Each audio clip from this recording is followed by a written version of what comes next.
Hello, it is a dark episode for January the 27th, 2022. I finished the Codebreaker yesterday, or is it the day before? But it's been sort of reverberating through me, and I've been watching videos and just thinking about what I read. And it was a fascinating book that makes me want to read more about the subject, both about gene editing itself, but also, I guess, to read from intelligent people about what is the future of this? What is the future of gene editing? Because I feel like I've gotten a lot of surface stuff, and I've got a lot of stuff from Jennifer Doudna and Walter Isaacson on gene editing. It's scary, but we should be prudent and continue. But it's scary. Well, no, they're not saying it's scary. They're saying it's amazing, but we should be prudent. And there's a story in here of somebody who was not prudent, and what kind of consequences that could have. It's one of these things where I think you have to kind of take it within the context of it's another tool that humankind has gotten. Humankind has gotten other tools in the past, and we'll get more tools in the future. And yeah, there is always that chance that a tool will get used improperly, and it probably will. And it might even get used in a way that we think is really positive, but turns out to be not so positive. And, obviously, I'm sitting fully clothed, talking on a magical device that is recording my voice, and, well, if I had more light, my face, that I'm going to broadcast to a whole bunch of people.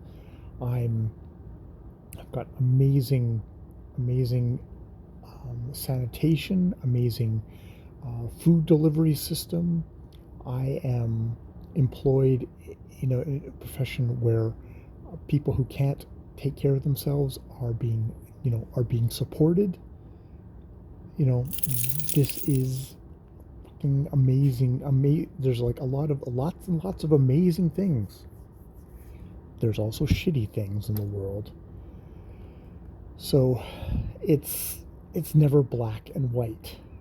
And what is a horror show and something that's completely repugnant to one generation is going to be taken on board and just seen as something just sort of natural of the way of life. And I mean, within my lifetime, people have already started selecting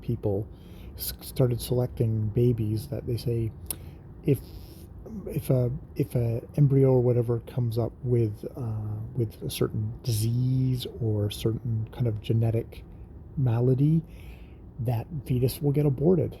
That is already happening within my lifetime. So it's happening already. And food is being genetically modified. Animals are being genetically modified. It's just CRISPR is the next stage in this, where it is going to be far easier and far less expensive. And yeah, it's just this is the next big step forward. I mean, I guess we went from vacuum tubes to the microchip. We're going from kind of the old style of gene editing to CRISPR. And I mean, someone was talking about CRISPR. It's like, well, if you want to change the program, like it's like if it was a computer and you wanted to change the program, you'd have to rewire the computer. CRISPR is now it's new software. Click, it's in. And it's far less expensive, and it's far more within reach of, trained scientists who can actually do it. But it's not.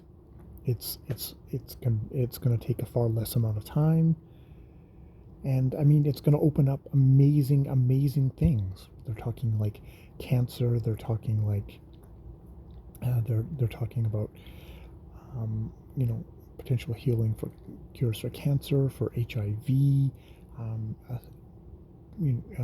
treatments for aging, for you know, it's just for Huntington's disease, sickle cell anemia, and, you know, potentially thousands and thousands of diseases could CRISPR could be the start of could be the end of them. And you know, yes, editing for genetic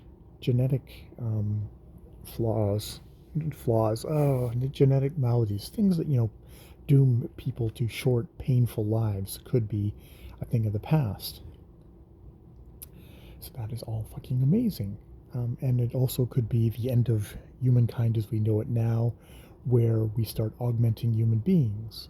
Because Dudna is very much for, if we're going to edit human genes, it should be for medically necessary reasons, but you don't you can't help but see that kind of going further than that, and being for intelligence, for being, you know, super soldiers, for being, you know, all sorts of things that I can't even, you know, make perhaps making people really long lived by introducing genes from other creatures that seem to have not so much the aging process stuff. This is not going to happen right now, but you know, it'll be interesting to see where it's up at the end of my lifetime. And I'm probably missing something that in retrospect will be blindingly obvious going forward, when the revolution with technology happened. People weren't thinking we'd all be walking around with little cell phones in our pockets that have all this, everything in it, and I can do my banking on it. I can talk to you people, you person, me, talk to myself on this. You know, it's insane. You just have no idea where this is going to go, which makes it scary. But then again, what has human life been but a careening at full speed forward, not knowing where the fuck we're going, just tossing down those few bricks in front of us, not really realizing what fucking path we're taking. All but for probably the most far-seeing of us, and even then, you miss one thing and you think you're going left, and you're actually going right. Holy crap! So, yeah.